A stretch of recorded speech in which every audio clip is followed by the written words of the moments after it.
What I got, you can't buy.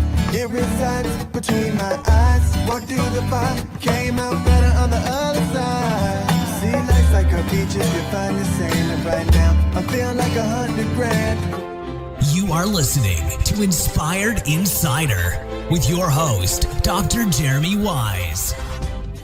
Dr. Jeremy Wise here, host of InspiredInsider.com, where I talk with inspirational leaders and founders. I am Dr. Lee Weiss. I am the host of the Coping Podcast, where I feature top experts on topics like raising healthy children, parenting, and much more. Before we formally introduce you, Dr. Ellie, we always like to mention past episodes of our podcast to check out.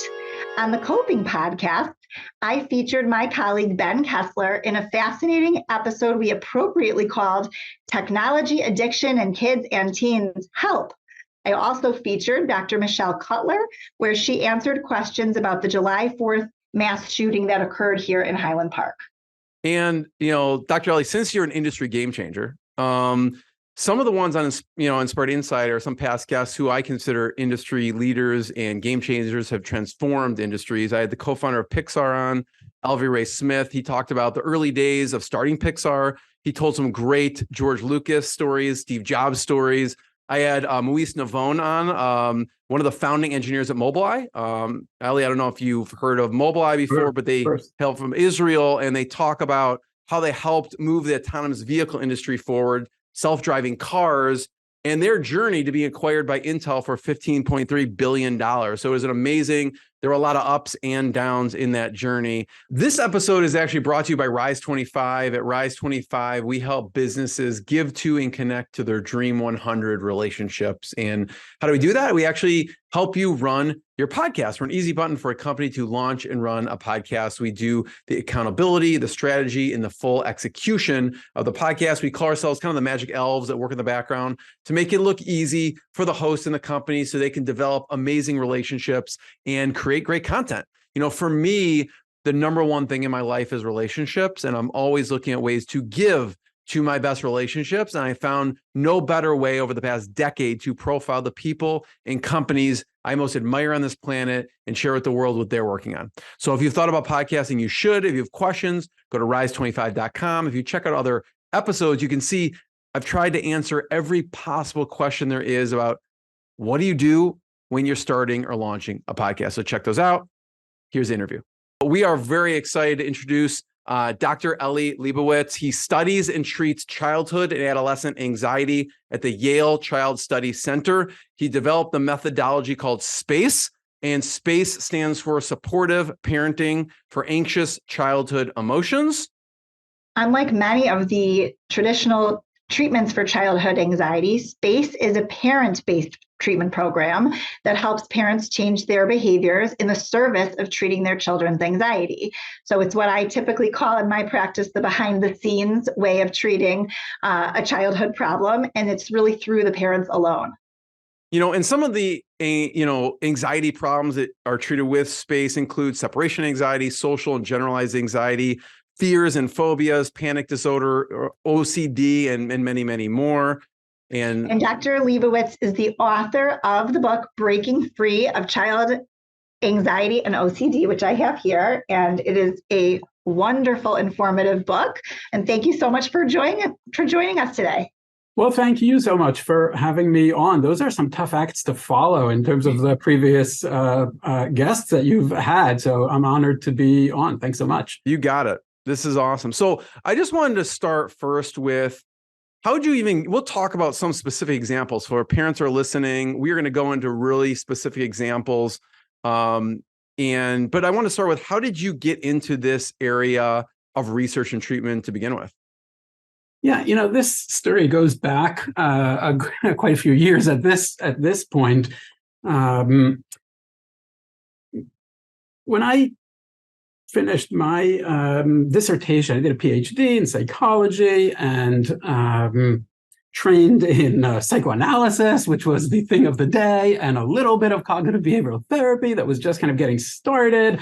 And I was working in a large children's hospital, and I was actually working in two clinics. One of them was an anxiety and OCD clinic where the treatment that was delivered was cognitive behavioral therapy.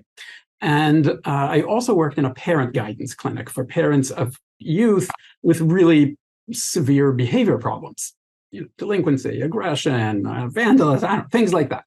And one of my jobs in the anxiety OCD program was to try to screen incoming new families and try to figure out, would these be a fit for treatment?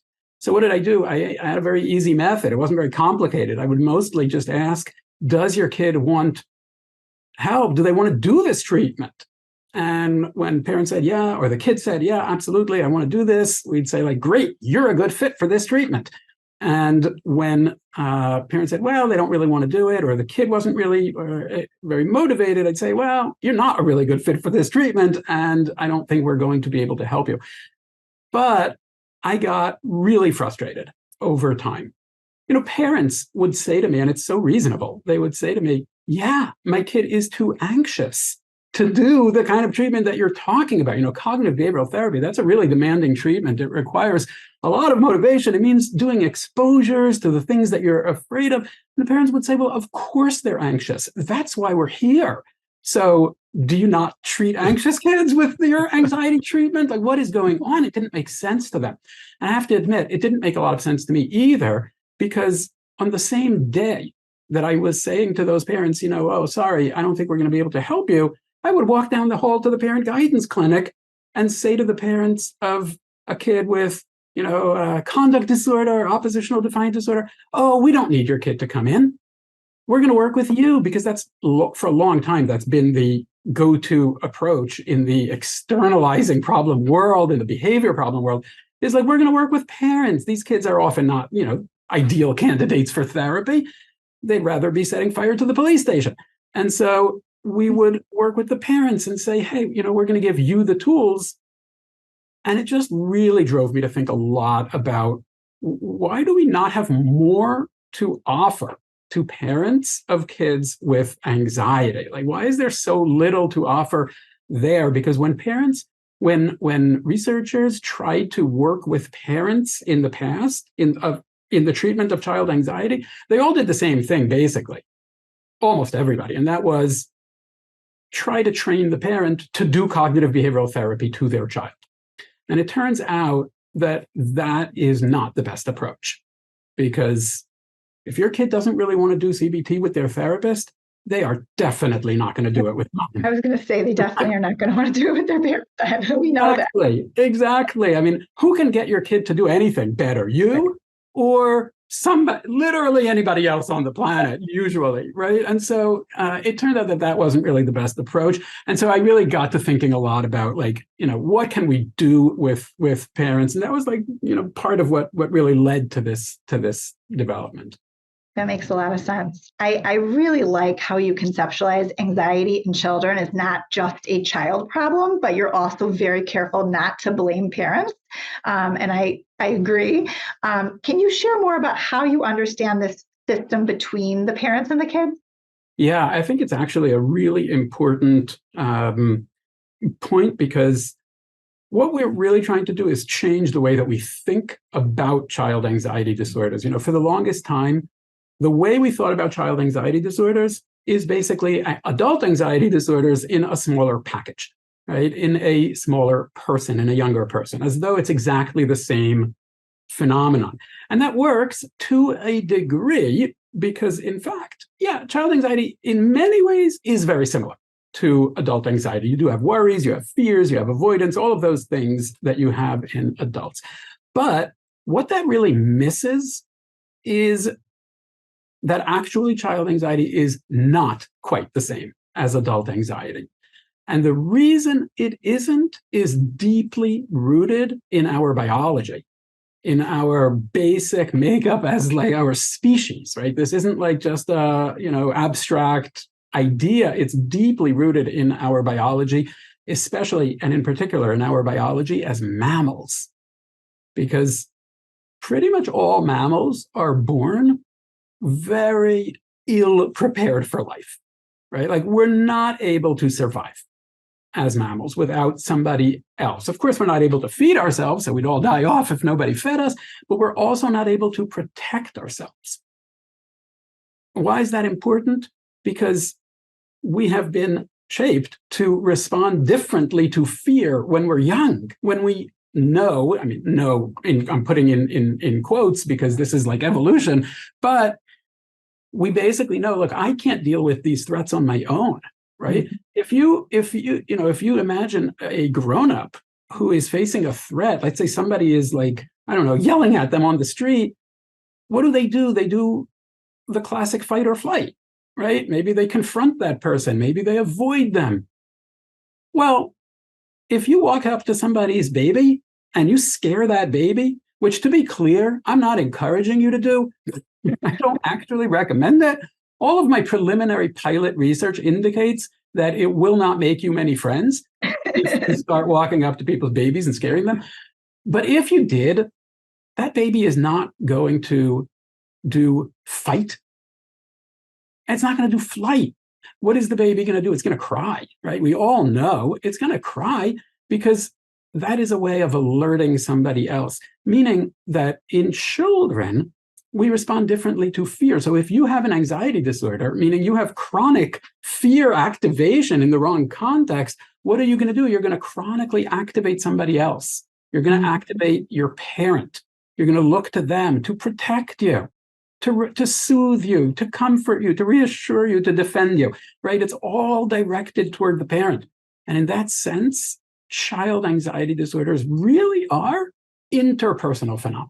They're not individual phenomena. It's not like having, a sprained ankle that lives just in your foot or a dental cavity that lives in your mouth. It is something that exists between parent and child, because that is how attachment system. Exactly. That's how our species evolved to deal with fear. That's actually the part of child anxiety that most differentiates it from adult anxiety, but it really changes how we think of these problems and how we work with parents when we realize just how interpersonal of an issue it actually is. I'd love to talk, Dr. Eli, about a couple examples. And you mentioned anxiety and social anxiety. I was actually talking to a friend. I had a gathering a couple weeks ago, and he just said, it's really tough for me to be here because I have social anxiety, and he's had it since he was a kid. And I'm glad he felt, comfortable sharing that with me and that he got out of a comfort zone. But I'd love to hear some examples from you, and you have one where how it affected siblings. Yeah. You could talk about that. Yeah. And by the way, the example of your friend is such a classic example, because these problems, anxiety problems, they do start in childhood. Right? Like that is so typical. You could meet somebody, maybe they're first diagnosed with anxiety. They might be 55 years old. They might be 65 years old, 45 years old. But you ask them, when did this problem start? 9 times out of 10, they're going to say, it's been my whole life. Right? Maybe I didn't get help. I never got treatment. Nobody knew about it. But when did it start? It started when I was a child, because like these problems start when you're really small. So in that sense, it's really typical. And the social anxiety will often, like all the anxiety problems, will affect the parents and the family because of that tendency to look to parents, and because of parents' natural tendency to accommodate those anxiety problems, meaning to just change what they are doing because of what their anxious child is experiencing, because I don't want them to be anxious. And in social anxiety, a lot of times we'll see a really big impact on siblings as well.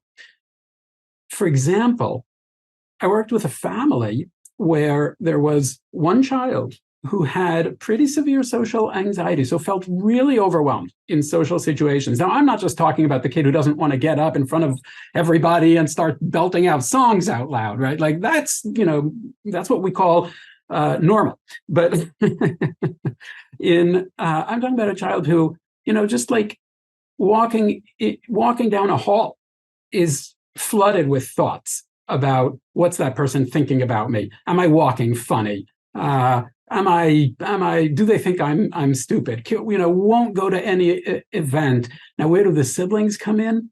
Well, they what have about all these these thoughts inside that are holding them down, essentially? Yes, exactly. There's that constant voice, right? That's telling you you're messing up. You're saying the wrong thing. You're not funny. you look like a fool, you're going to make a mistake. Like that voice is just chronically going, and it makes you avoid, you might be really lonely. You might wish, oh my gosh, I wish I had some friends that I could just like hang out with and have fun. But you'll also avoid any situation that might lead to making those friends because, oh no, it's going to go so badly. Where do the siblings come in? This kid had two siblings, one older, one younger, right? The child that was the patient was 11 years old, had an older sibling who was a teenager and a younger sibling.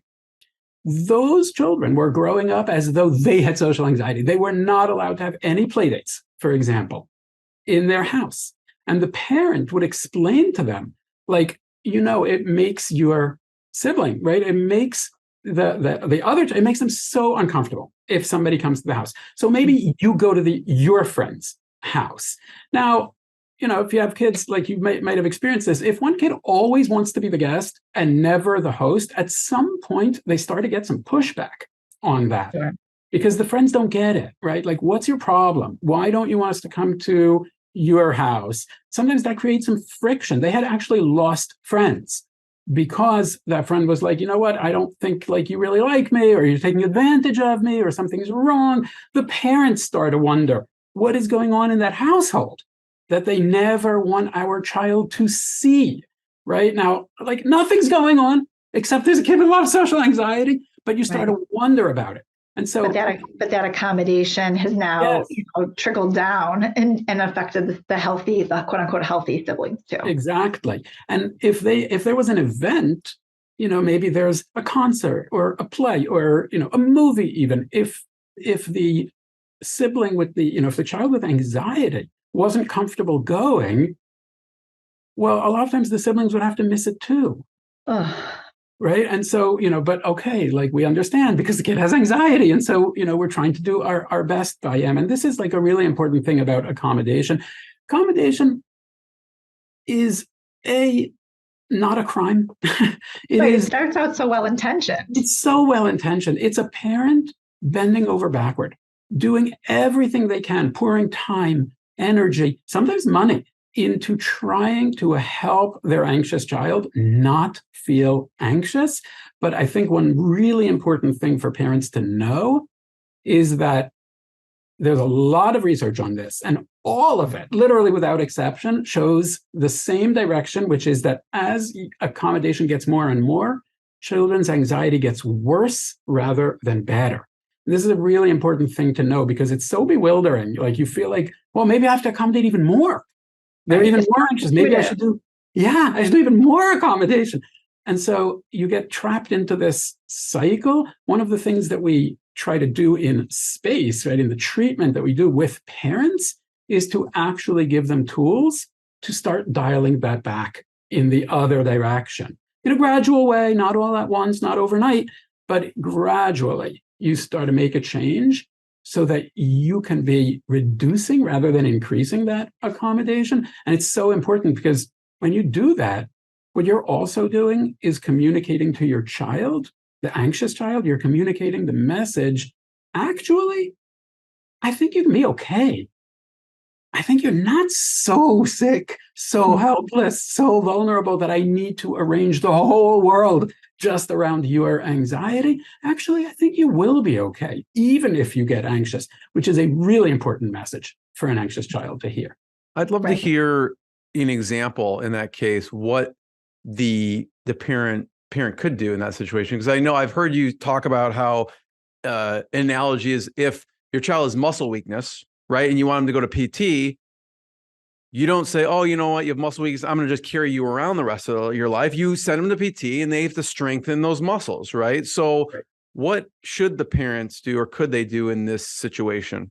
Yeah, that's right. That's a good example. That's a good analogy. Like the muscles, if your child does have weak muscle, like no doctor is going to say, okay, always carry them, right? Like that's never going to be the recommendation. It's always about strengthening that muscle. Why? Because they can, right? Like that's the critical thing. If your child has, a form of paralysis, then you do carry them around or, use some kind of like aid in order to help them get around, because it's just cruel to expect them to do something they can't do, right? It's like, the difference between teaching your child to ride a bike when they're 5 and when they're 5 months. If you are teaching your child to ride a bike and they're 5 months old, you're just a jerk, right? you know, they're going to fall and there's no value to it because they can't really learn that. And I'm sure somewhere there's a YouTube out there of like a 5-month-old riding a bike, but someone's gonna send in the YouTube. But you know, at 5 months, they also might fall. Sorry, at 5 years, they also might fall, but there's value to it because you know they can achieve it. Now, going back to the accommodation or the anxiety, what does that look like? Now, a really important thing to know is that in space, we're not saying you have to make your child strengthen their muscles. It sounds like that's what I'm about to say, but actually it isn't. We're not saying go home and tell your child they have to do this thing that they're scared of, or they have to stop doing this other thing. Giving that kind of advice to parents, go home and tell your child to do X or not to do Y, is actually a recipe for disaster. Because what we really know is that although that might sound really good in theory, what every parent actually knows is that getting your kids to do things they don't want to do is really hard.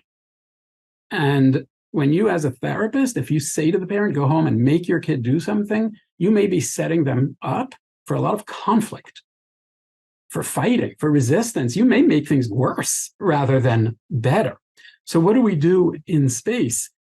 We just focus on changing what the parent themselves are doing, what the parent is doing. We never say, make your child do anything. I literally make it as a promise to parents. Like first session, I'll say to them, here's a commitment. At no point in this treatment will I ask you to make your kid do anything at all. And they're surprised because they kind of assume that's what it's going to be about, but it isn't. It's about what you're going to do. So what might that look like? You have that kid with social anxiety. Maybe you start thinking about all the ways you have been accommodating, like the fact that every time someone speaks to them, it's always you answer it. Because your kid has social anxiety. They're not going to answer. So you jump in because it's awkward. And when the waiter walks over and asks, what do they want to have? You answer. When they want to get the book from the librarian, you speak for them. When like all of those situations, maybe you decide, okay, I won't be doing maybe start with one of those things. I won't be doing that one thing anymore. And you're going to let your child know about that change. You're not going to surprise them. You're not going to get mad at them if they don't speak. But you're going to make that change on yourself. Maybe you say, I am going to let my other child have a play date in the house. I'm going to have a conversation and say, you know what? Yeah, we get it. It's true. It will be hard for everybody because it will cause anxiety, but we don't think we're helping by arranging life like this. We don't actually think that's the best thing for anybody in the family. And so from now on, yeah, actually, you're going to be able to have a play date in our house, and we will be there to ensure that it is not turned into a nightmare by your anxious kid who's going to be so upset and so worried or scared or whatever, things like that. So you have to kind of, stand by it. You have to have a really good plan.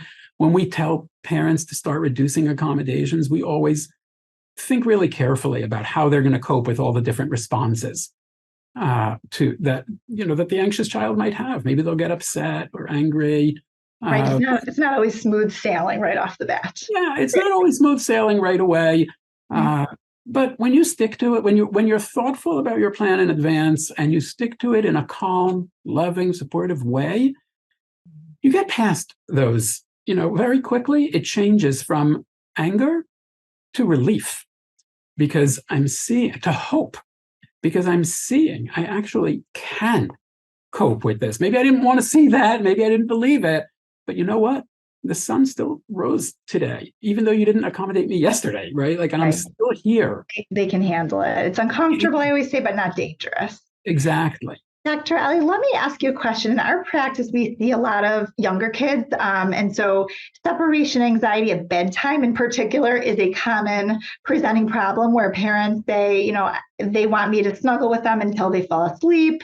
Can you take us through kind of typical bedtime struggles that parents and children with anxiety have and kind of how you coach the parents? Sure. And of course, this is like such a common difficulty, such a common challenge, right? Like, I mean, nighttime is when our fears come up. It's the longest separation that we have. It's kind of a scary time. A lot of fears will come up in that moment.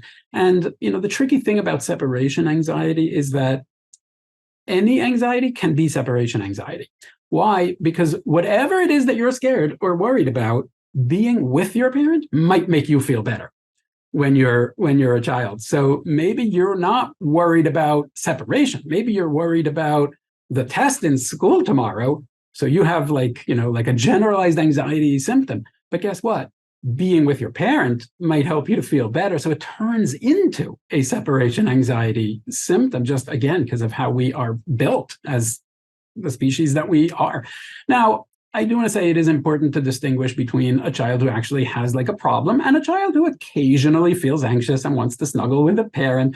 I don't think we have to, the first time your kid comes into the room and says, there's a monster under my bed, you don't have to give them Prozac and, send them to the clinic and the hospital. Like those are normal things. We expect kids to be worried sometimes. But, when it is more of an ongoing challenge, then just like with the other accommodations, it's worth it to be able to show the child that they're able to cope with some of this on their own. Now, there's a lot of different ways to try to make a change there. I will tell you my favorite way to try to make a change around bedtime. And I love this because you can do it as a game.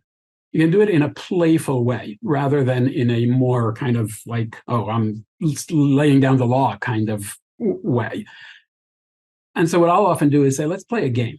And the game is we're going to put on a show, right? Like theater. We're going to put on a show and there's an imaginary audience. And we're going to fool this imaginary audience into thinking that you, the child, that you're going to go to sleep alone by yourself in your bed. But you're not. You're not. And in fact, they're not, right? We're not lying to them. It's all true. Don't worry. It's just a show. So how would we do that? Well, we'll make sure you actually have a bed, like maybe we need to clear off all the things because you've been sleeping in mom's bed for months or like let's put some fresh linen, maybe buy a new set, let's make it nice and fun.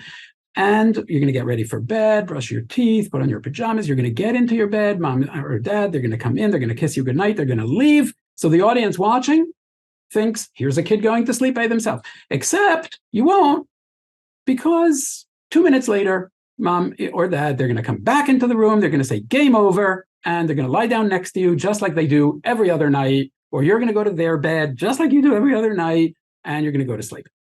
And because you present it like that, kids are very often willing to go along with this because you're not asking much. Right. You're asking 2 minutes for them to go along. 2 minutes. And then they get to be successful and they get to be with the parent after success rather than after failure, right? It's like, this is great. And then you do that for a few nights. And the only thing that happens is we will inch up on the amount of time that the parent leaves. So we'll do a few nights at 2 minutes and then 5 minutes and then 7 minutes, 10 minutes. But here's the thing, when you get up to about 10, 15 minutes, guess what happens? Kid falls asleep during that time because they're tired, it's nighttime, and critically, they're not anxious. Why are they not anxious? Because they know the parent's coming back. And so they're not sitting there worried. If you said you have to go to sleep by yourself, they would be up for hours. Yelling, crying, calling, thinking, churning away in their mind. They'd be up for hours. But they know they don't. They know the parent's coming right back. And so they're calm. Well, you take a calm, tired kid, put them in a comfortable bed, they're going to fall asleep, and then you just let them sleep. And you keep going with that. The next day you say, hey, that was really cool that you slept in your bed. But you don't say, from now on, you're going to do it by yourself every night. Baby steps. Yeah, exactly. And you just keep going like that. We have had so much success with getting kids to sleep in their own bed using this approach that I really, if you're listening and you're a parent of a kid who's like, why won't they sleep in their own bed? Give it a try.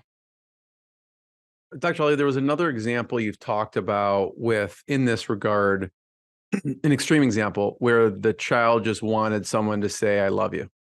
Can you talk about that for a minute and Absolutely. how that manifested? Absolutely. Yeah, this is a really good example of how much an accommodation can really take over life, because it sounds really small. Like, what kid doesn't want their parent to say "I love you"? But this was an 8-year-old boy, and he was really scared of spiders. Particularly, he was really scared of the black widow spider. He thought it would come into his bed, and Me too, by the way. Well, Me too. I totally relate to this. Yeah, well, I mean, who does want a black widow spider in bed at night, right? Like, not many of us do.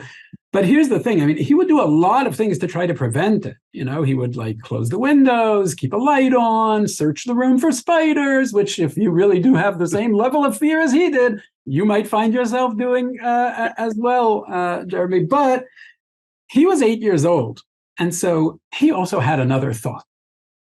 And this was the idea that for him to be safe, the very last thing that had to go through his mind before he fell asleep had to be his father saying to him, "Good night, son, and I love you very much." If that was the last thing, he would be safe, which rationally doesn't actually make a lot of sense. All of our research indicates spiders do not care if your father loves you very much or not.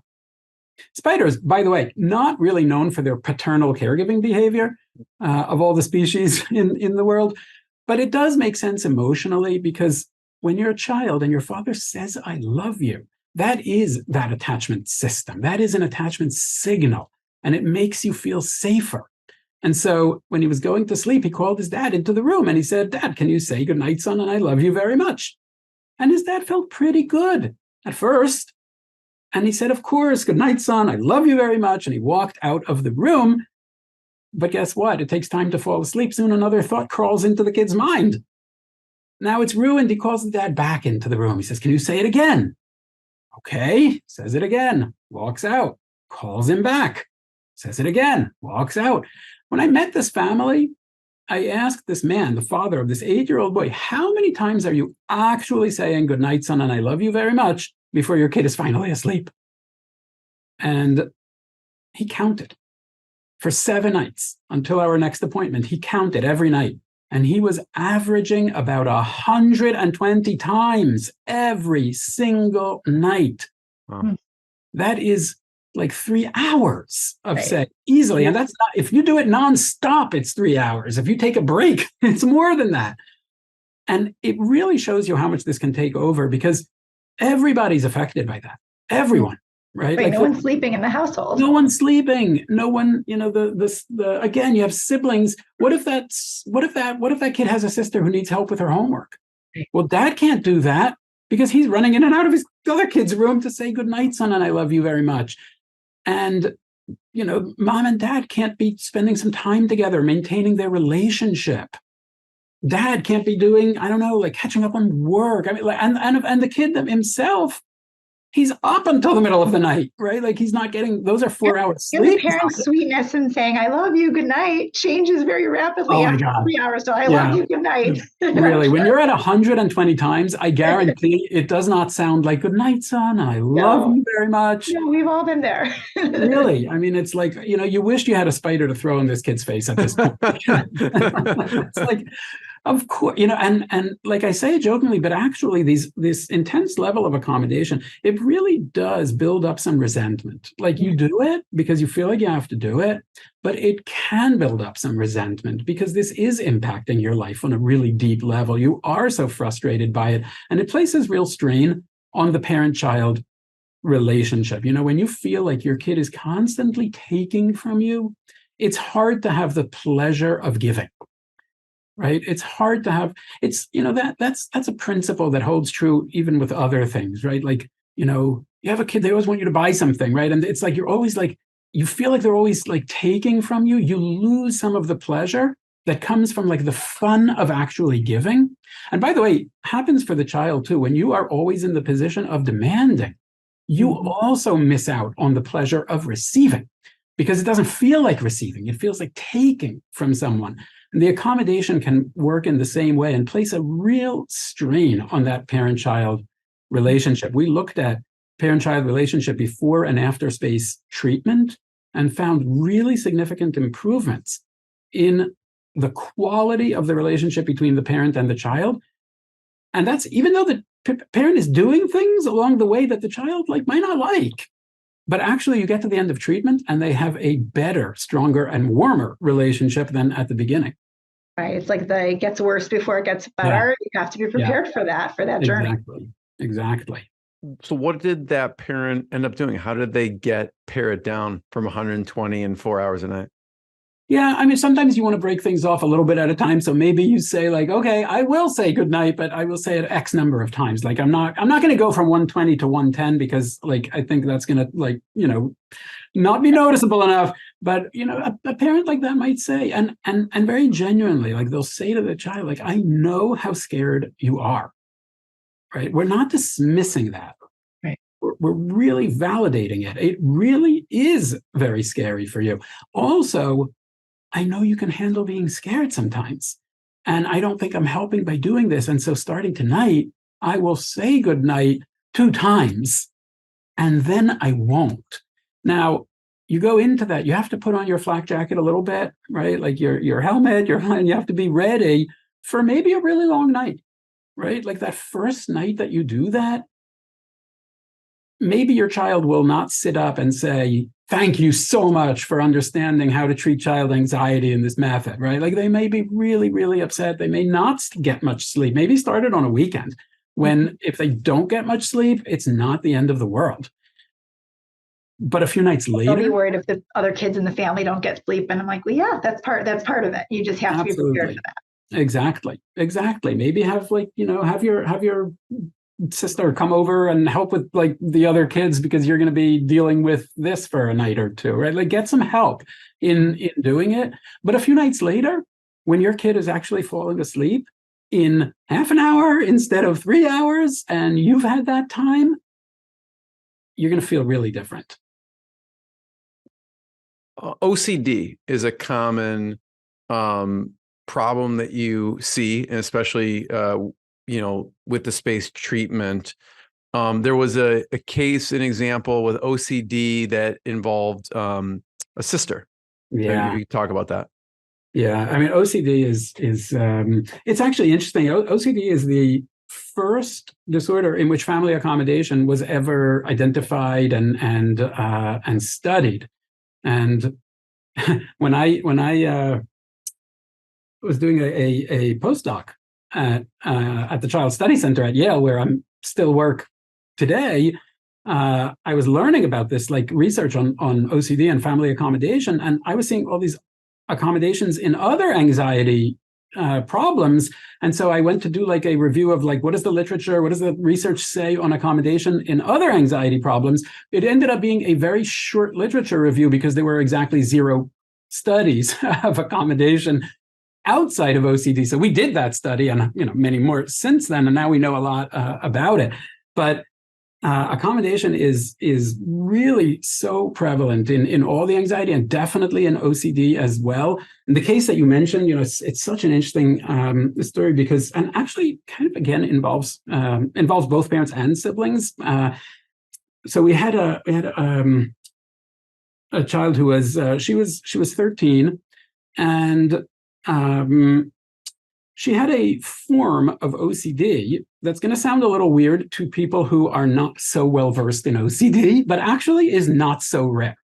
Because maybe you've heard about contamination fears in OCD, and you think about germs, bacteria, things like that. But another kind of contamination is contamination from human beings, of the essence of the person, as though you can become more like that person through contact with them, which sounds a little cuckoo when you first hear it, but actually is not so rare and is not psychotic. It's just an OCD thought. So for example, you might, think, oh, if I see someone who is bad, I will become bad, right? I'll see a picture of a criminal and I will become a criminal, or things like that. I had a kid who was afraid to go to sports games because he thought he would become a fan of the wrong team just by coming into contact with the enemy. But this kid she was 13 years old, and she was what back in the day they used to call a tomboy, meaning she was not stereotypically feminine, and she actually had a great aversion for anything that was too pink and frill and Barbie and like too girly in perhaps dated terms, but too girly in her mind.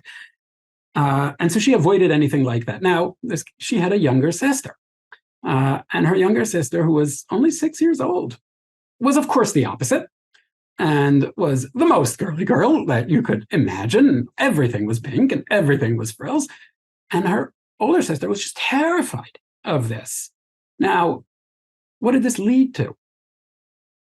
She did everything she could to avoid any kind of contact. When the mother did laundry, she not only would not wash their clothes together, but would actually run an empty load of the washing machine, just empty with no clothes, between Oh my goodness. putting the siblings' clothes in the wash and putting hers. Or at the very least, she promised that she did do that. She mostly did. Some misses, but she really did do that. And they would not go in the car together at the same time. And so parents would, they would like carpool, but like it's the opposite of carpool, right? It's like whatever the opposite of carpool is, that's what they did. Like separate vehicles to drive the two, even if they're going to literally the same place. And so many other forms. Now, actually, all of that was not enough to bring them into treatment. What actually brought them into treatment was when this 13-year-old came up with a new rule. And the rule was that the younger sister, who, by the way, wanted nothing more than for her older sister to smile at her, to play with her. She looked up to her. She adored her. But the 13-year-old came up with this rule that said that the younger sister is not allowed to cross her field of vision. Now, what does that mean? That means that if this 6-year-old wants to get a cup of milk, she needs to chart a course through the house that will guarantee that her older sister will not see her, which frankly starts becoming abusive toward a 6-year-old child who is not just allowed to freely move around in the household. And at that point, the parents said, we think we need some help. Yeah, it's amazing how it gets to that point right before parents are aware, because again, most parents, well-intentioned parents just will do anything to avoid these outbursts, these tantrums, this pain. And it only becomes obvious when it's so far. Yes, I think that's exactly right. And I go back to something that you said before, Lee, about we're not blaming the parents for these problems. Right.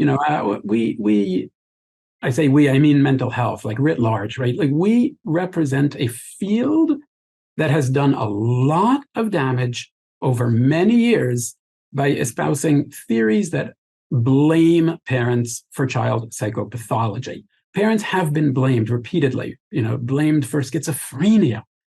It's not true. There is not a schizophrenogenic mother that causes schizophrenia in her children. This was an influential theory. Parents were blamed for autism, eating disorders, like everything. And time and again, empirical evidence fails to support those hypotheses. I don't believe that parents cause anxiety disorders in their children in the vast majority of cases. If you are a truly committed, motivated person, you can do a lot of damage through things like maltreatment, abuse, and neglect. But that is not at all the story for the huge majority of kids with anxiety. And so parents are trying their best. And there are so many other contexts in which accommodation is the right answer.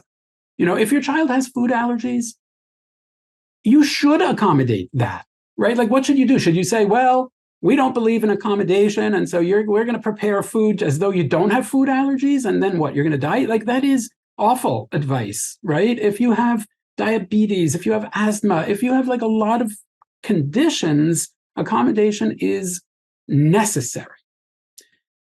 In anxiety, it's natural for parents to apply a similar model, right? Like, this makes you anxious. Why would I not avoid it? That makes sense. And by the way, it's also a message Unfortunately, that is also delivered by poorly informed mental health providers. I spoke to, we've been giving a lot of examples. Let me give one more, also in an OCD example, but this was, actually, I kind of touched on something really related a moment ago, because this was a kid who was really terrified of seeing or coming into contact with people with a physical disability. For example, when mom would drive him somewhere, she would not drive on the road where the YMCA was, because he knew that there were people with disabilities who went to work out there. And this bothered him. Now, one day, his grandma took him to the mall, and she didn't know all the rules, and she parked the car in the parking spot next to the spot for a person with a wheelchair.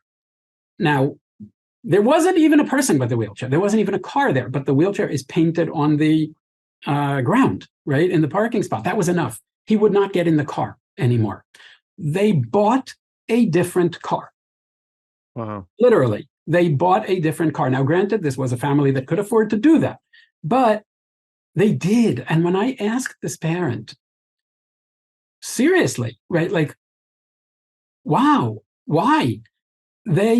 She said to me, because the psychiatrist told me don't trigger him, which sounds like good advice, right? Like, why would you trigger? Like, nobody wants to be triggered. Like, our whole, everybody's talking about like not triggering people. Why would you want to trigger him? It sounds like good advice. And yet it actually is very poor advice, because what it translates into for a parent is always accommodate.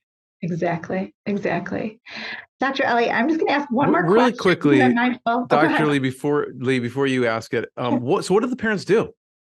It seems like it's so far gone that they're buying a new car. How do you back away from that, right? What did they actually do? Yeah. Well, they took one step at a time, which is what we generally do. The way we'll work through this treatment is the first thing that we're going to do, even before we start making these behavioral changes, we work on what we call being supportive, starting to communicate to a child those messages of acceptance, but also of confidence. The idea that I do get that it's hard, and also I believe you can handle it. We start trickling those messages into the discourse, into how I'm responding. And we do that for a couple of weeks. Now, the next step that we'll do is to map out what are all the different ways that we're accommodating. And, there'll often be a lot. And then we'll pick one thing.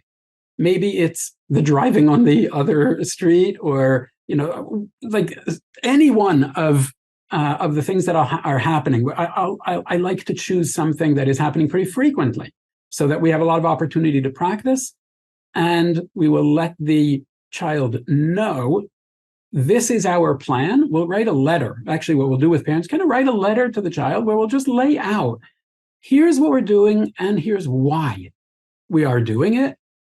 And then we'll follow through on that. Plan for that child with the wheelchair and the car.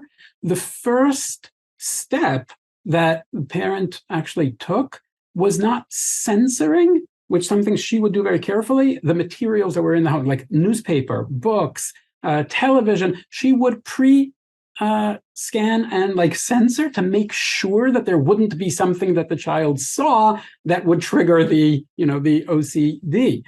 And that was one first step for them to take. And again, it goes back to the message that I was saying before. When you're doing that censoring, you think, okay, I'm being helpful, but it's so clearly sending a message to the child that says, I know you can't cope with this. By not doing any practice at all. Exactly. Coping with uncomfortable feelings this way, Exactly. like walking on eggshells. Exactly. So that was her first step. Now, again, it's very different from saying you need to, right? She never said to the child, you need to buck up and stop avoiding, or go shake hands with the person in the wheelchair. She never said anything like that. She just said, this is what I'm doing because this is what I believe. And that kid got so much better. Actually, she was years in touch with me and would send me the photos and updates, because she could not believe that her child was living a life that was not as limited and impaired in the way that it was prior to her treatment. It's so neat to hear these anecdotes. I'm just going to ask one final question, Dr. Eli. How do you handle it when one parent is not entirely on board with this plan of reducing the accommodations, and the other parent is really motivated? And this could be, a divorce situation, or it could just be a married couple where one is ready to make changes and one is not. Sure. Yeah, and of course that does happen. Whether, right, like you said, whether married or divorced, there are divorced parents that really work amazingly well together, and of course there are also married parents that are not working amazingly well together. Put it, that way. The first thing that I will typically do is try to understand what the objection of the other parent is. Like, are they willing to have maybe just one conversation with me with no strings attached? I just want to understand. Maybe is it that they don't like me? Is it that they don't like this treatment? They don't think there's a problem. They don't believe in therapy. Like, what are the issues? And try to understand it. But bottom line, if they are really not willing to participate, I will work with that other parent. And I will, the one that does want to work with me, and I will encourage them to also just focus on themselves, not to go home and say to that other parent, you should also do this, because they've told you they're not motivated. That is just going to antagonize them. But treatment can still be effective, even when one parent is doing it. And even if the other parent continues to very explicitly not follow the plan, they continue to accommodate, there's still tremendous value in having even one of your parents showing you that they believe you can handle your anxiety. That makes a huge difference.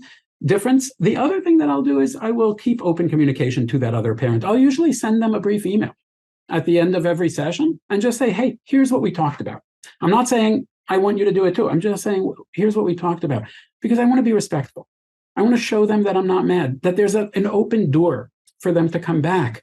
And I also want them not to be speculating on what is happening in those sessions. For example, maybe they'll sit there thinking, oh, they're just talking about me the whole time and why I'm a lousy husband, partner, ex. And sometimes that is what the parent who comes wants to do. It's not unheard of, but that's not what we do. And I want them to know that. And so I'll send them, here's a little summary. We've had a lot of parents who change their mind.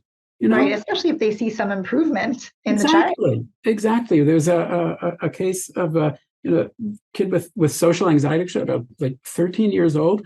This dad, it didn't make sense to him. The ideas didn't make sense to him. Didn't add up. Why do you want to work with parents and the whole therapy thing? And so he was like, you know what, I don't really think so. But a few weeks later, so, I'm going to give this a try. He ended up being the rock star of that whole treatment. He carried the treatment, such an really amazing dad who found his words to communicate to his child the messages that we're trying to communicate.